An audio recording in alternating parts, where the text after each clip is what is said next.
Good day friends, welcome to the lecture series on Fundamental of Investment.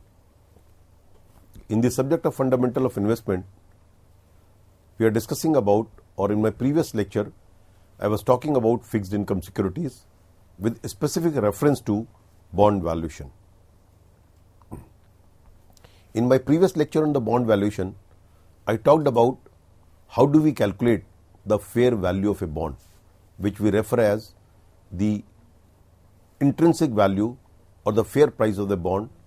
Means that if an investor wants to invest in a bond, the investor will see that if my required rate of return, that is the minimum rate of return which the investor wants, whether the investment will give me this required rate of return or not. If the investment gives this required rate of return to the investor or higher than that, then the investor will invest. If I want, I will be investing in only in that bond which gives me minimally 9% return. And any bond, what you will do is you will try to find out how much yield this bond will give. If this yield is greater than 9%, you will be investing in the bond, which we calculate with the help of YTM, yield to maturity.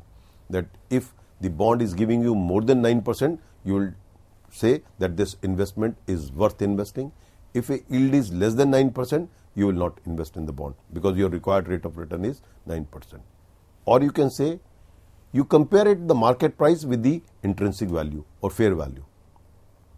If market price is less than the intrinsic value or the fair value of the bond, right, which we calculated in my previous lecture also, that how do we find out the intrinsic value.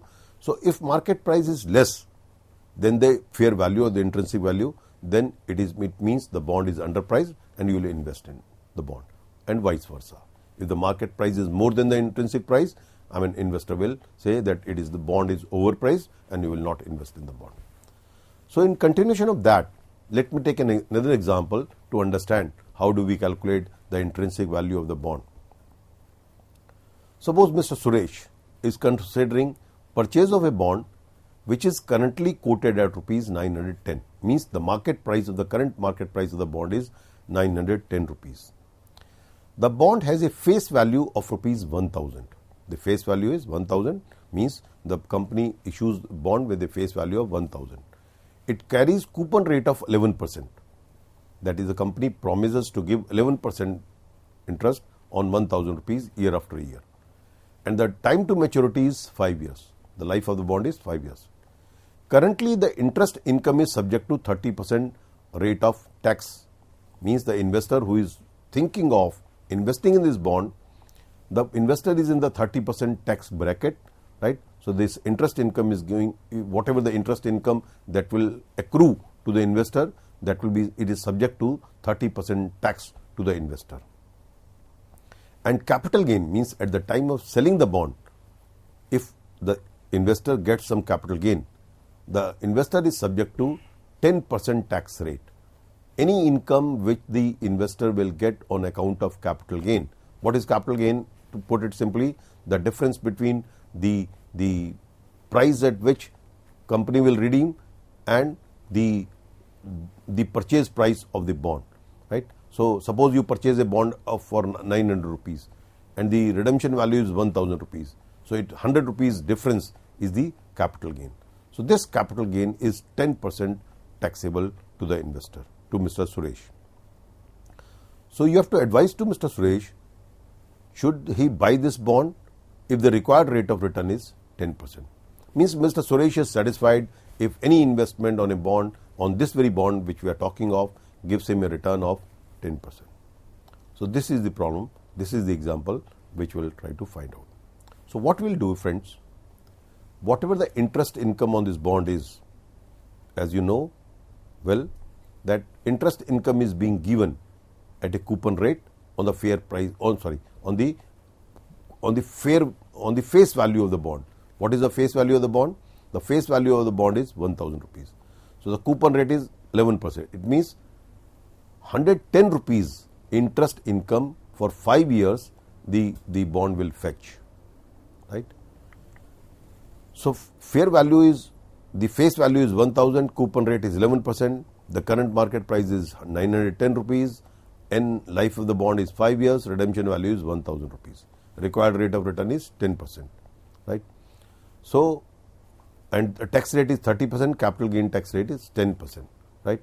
The tax rate is means on interest income the tax rate is 30%, on capital gain tax rate is 10%. So, the interest income on a 1000 rupee bond at 11% is 110 rupees. So, the investor Mr. Suresh is not going to get 110 rupees. Every year the 110 rupee is subject to 30% tax. So, 110 minus 30% of 110, this comes to be 77 rupees.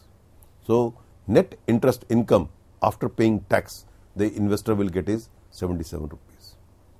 Similarly, since the current market price of the bond is 910 rupees and redemption value is 1000 rupees, so it means when after the 5th year when the investor will sell the bond, right, so he will get a capital gain of 1000 minus 910 rupees, it means 90 rupees. 90 rupees will be the capital gain. This capital gain is subject to 10% tax. It means that 9 rupees will be taxed to him. So, what will be the net redemption value? Means at the end of the 5th year when the Mr. Suresh will get his investment back, in fact on the face of it he will be getting 1000 rupees, but out of this 1000 rupees he will have to pay 9 rupees to the tax to the government of India, right? So, what he will get is actually 991 rupees, because he has purchased or he is thinking of purchasing this bond for 910 rupees because the current market price is 910 rupees. So, and at the end of the 5th year what he will get is 991 rupees, not 1000, 991 rupees, because whatever the tax that is to be charged on him, that is in form of capital gain, right? So, he will get after paying tax, right? So, this is 991 rupees. At the time of redemption, he will be net getting it. Now, we will calculate intrinsic value of the bond. So, intrinsic value is equal to interest multiplied by present value annuity factor at KD, means Mr. Suresh is satisfied with 10% return. So, KD herein is 10%. Coupon rate is 11%, but the KD is 10% because the required rate of return of Mr. Suresh is 10%.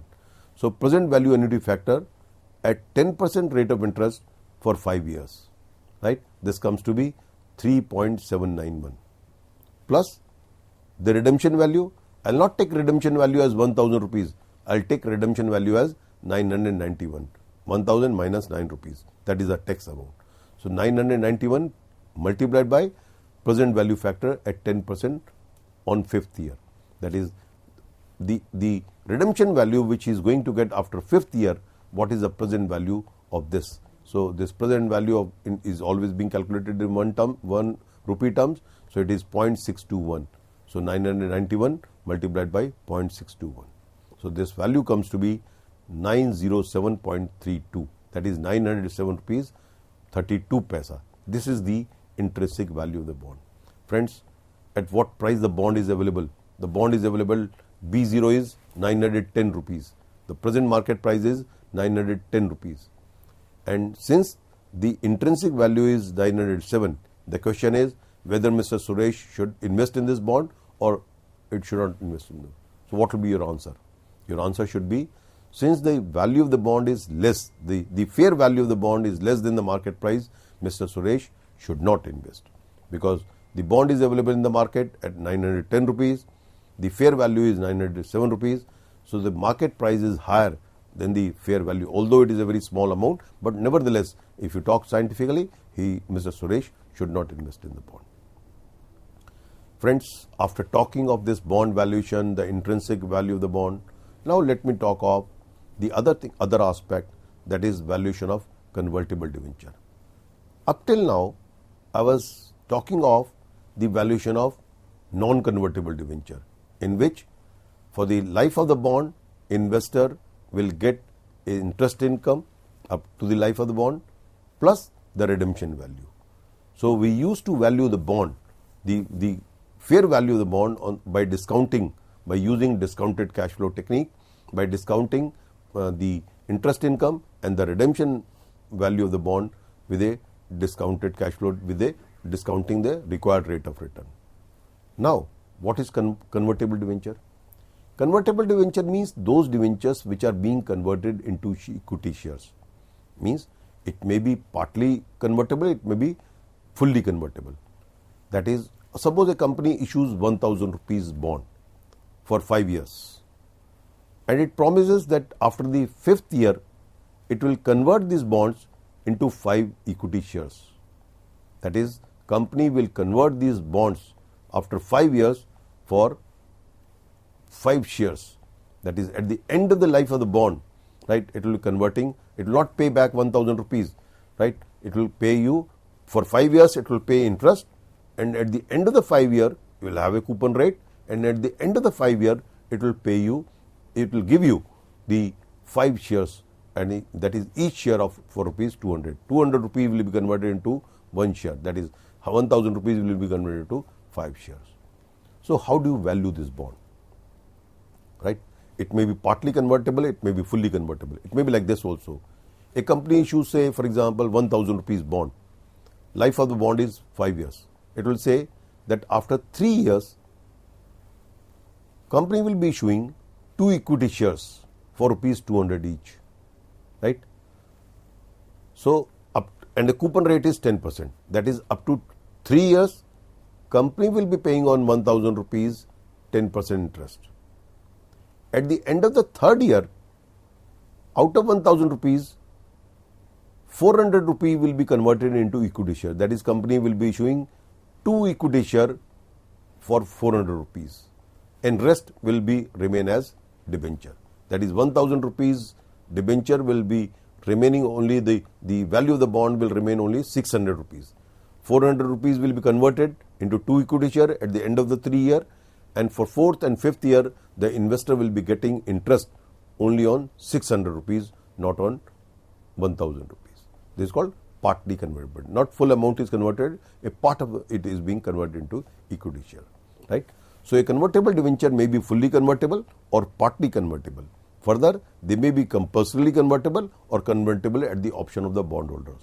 When I say option of the bondholder, means it is the sweet will of the bondholders. Whether if bondholder feels that it is in her interest, then the bondholder can get the bond converted into equity share. Otherwise, if he or she doesn't want, then the bond will remain as a, means the company will continue to pay on the face value of the bond the interest amount which the company has promised at the time of issue of the bond. So now let's talk of the compulsory convertible debentures. When the convertible debentures will be compulsorily converted. In case of compulsory convertible debenture, normally known as CCD, right? So in case of compulsory convertible debenture holders get interest at a specific rate for a specific period, after which a part or full, friends, it may be partly convertible debenture, it may be fully convertible debenture, of the CCD is converted into a specific number of equity share. Like I was saying that if it is a 1,000 rupees, 5 shares at the end of the 5 year, it is fully convertible. Partly means 400 rupees will be converted, that is 200 rupees each share, right, and rest will be remain. So it depends on the terms and condition at the time of issue of the bond. So in case of partially conversion, the residual portion continues to earn. What is residual portion? The portion that is not being converted into equity share. So residual portion continues to earn interest for the remaining period, after which it is being redeemed. So the question is, how do you value compulsory convertible debenture? The cash flow involved in case of valuation of CCDs are periodic interest receivable from the company, that is the interest income, and expected market price of the share received on conversion. Investor expect that at the time of conversion, when the company will be converting partly or fully the value of the bond or the face value of the bond into equity share, what will be the price of that equity share which the company will be issuing by conversion, right? So you calculate expected price of the share. And thirdly, it also depends on redemption amount, right, if there is any. So these are the three things which are important. That is periodic interest, expected market price of the share, and the redemption amount. In case of partly convertible debentures, CCDs, the amount of annual interest before conversion and after conversion will be different, because a part of the face value will be converted into equity shares and into shares at the expiry of specified periods. Right? So full amount is not being converted, a part is being converted. So the value of the CCD can be calculated by using the following formula. B0, that is the value of the CCD, is equal to summation of from first period time period to up to n period. Right?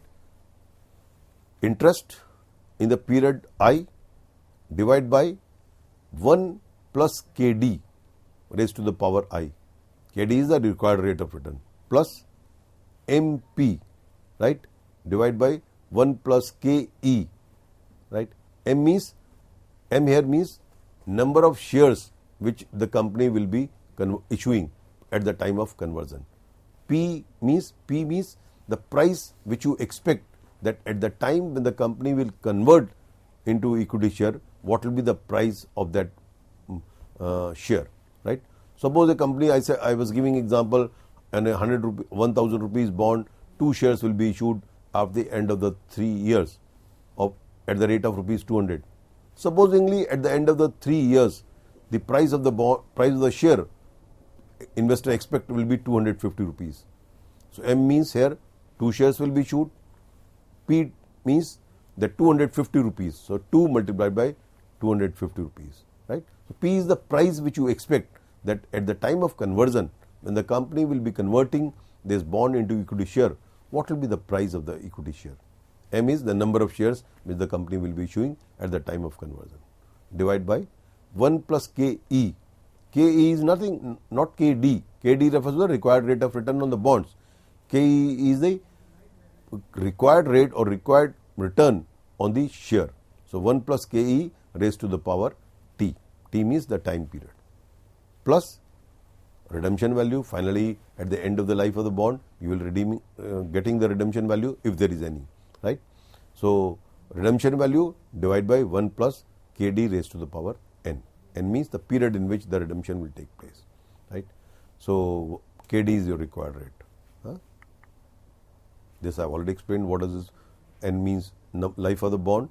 M I have already said the number of shares received on conversion. Now let's take an example and tries to find out how do we value it. Messrs Alpha Limited issued 9% debenture of rupees 5,000 each at a premium of 10%. Means the bond price is 5,000 rupees, the face value of the bond is 5,000, but the company has issued this bond for 5,050 rupees. Sorry, 5,500 rupees. The premium is.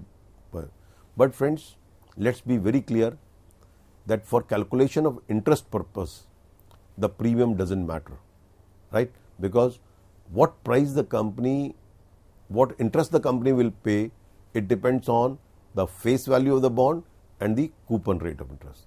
Since it is a 9% debenture, it means the company will pay 9% interest on 5,000 only, right?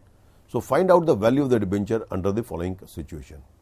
The debenture is fully convertible into 180 shares of rupees 10 each after 3 years. The life of the bond is, what is the life of the bond, right? So life is 9% debenture, 5,000 at premium of 10%. Is a 100 shares at 10 each after 3 years. The expected market price of the share is rupees 50. Means when the company will be converting, the market price will be rupees 50 at the time of conversion. Second, the debenture that is partially convertible, in my previous first point was that fully convertible. Now I am talking of partially convertible. In 90 shares of rupees 10 each are issued for 50% face value of the debenture. So 5,000 rupees fully will not be converted. Only 2,500 rupees will be converted. 50% face value of the debenture at the end of 3 years. The expected market price of the share is rupees 50 and the balance is redeemable after 5th year. Investor expect a minimum rate of return at 9% and that on equity shares 14%. That is KD, required rate of return is 9% and KE, required expected return on equity is 14%, right? So let's take one by one. So value of debenture when it is fully converted into equity share after 3 years. So face value is 5,000, coupon rate is 9%. It means on 5,000 company will be paying interest at rate of 9%. N is 3 years because the company will convert this after 3 years. Required rate of return is 9%. Required rate of return in our example is, that is whatever the required investor want, that it should get a minimum return of 10%, 9%, whatever it is. So you take the 9% interest. The KD is 9%, cost of equity is 14%, interest is 9% on 5,000, right? So 5,000 is equal to 450. M is the number of shares which the company will be getting, 180 shares. PT, price at the time of conversion, will be 50 rupees, right? So the redemption value is nil because it is a fully convertible debenture. So B0 is equal to, you will use the formula which I have referred. So 5,000 rupees, your interest at 5,000 rupees for 9% is 450 rupees. So 450 rupees divided by 1 plus 0.09 because your required rate of return is 9% and the time period is 3 years. So on this 5,000 rupees, 450 rupees interest you will be getting for 3 years. At the end of the 3rd year, you will be getting equity share, 100 equity shares, since the debenture is fully convertible. So 180 rupees multiplied by 50 because you are expecting that at the end of the 3 years when you will be getting the shares, the market price of the share will be 50 rupees, and I am presuming that investor will sell those shares as and when it gets. So 180 rupees into 50 rupees. So this is the amount which the investor will get at the time of, by selling it obviously in the market. I am presuming there is no brokerage cost, right? So this is the value which you will be getting. Divide by 1 plus 0.14 means cost of equity is 14% at the end of the 3rd year. So this value comes to be, you will apply same present value annuity factor and present value factor. So 450 multiplied by the present value annuity factor comes to be 2.531, right? So 450 multiplied by 2.531 plus the value 180 into 50, 9,000 multiplied by present value factor 0.675. So this value comes to be 7,213 rupees 95 paisa. So friends, the intrinsic value of this bond is 7,213 rupees 95 paisa, right? So the bond is 5,000 rupees, but the intrinsic value, the fair value of the bond is 7,213 rupees 95 paisa. Similarly, the second part was partially conversion. Partially conversion, let me tell you, time is not permitting me to calculate, but let me tell you how you can find out. So there are two things. One is the interest income, right? So interest income for first 3 years you are getting on full amount, that is on 5,000. At the end of the 3rd year, you will be getting 50 shares partly. You will not get the fully conversion 5,000 rupees. You will be getting only 2,500 rupees converted into equity share. And you will be getting the number of shares, not 180, 90. So 90 multiplied by 50, right? So that much number of shares, that was the value you will get. This value you will discount by 14%. And for 4th year and 5th year, you will be getting interest not on 5,000 but on 2,500 rupees, right? So interest at the rate of 9% you will be getting on 2,500 rupees in the 4th year and the 5th year. So this value comes to be, if you apply same things which I have just referred, 6,107, right? So if it is a partially convertible debenture, the value comes to be 6,107. Friends, in this way, by this example, I have tried to explain you that how you value the fully convertible debenture or partly convertible debenture. So thank you very much, friends, for today, and we'll continue our discussion on the valuation of bond. I have talked about the valuing of partially convertible or fully convertible debenture, and I have also talked about valuation of non-convertible debentures in my previous example. Thank you very much.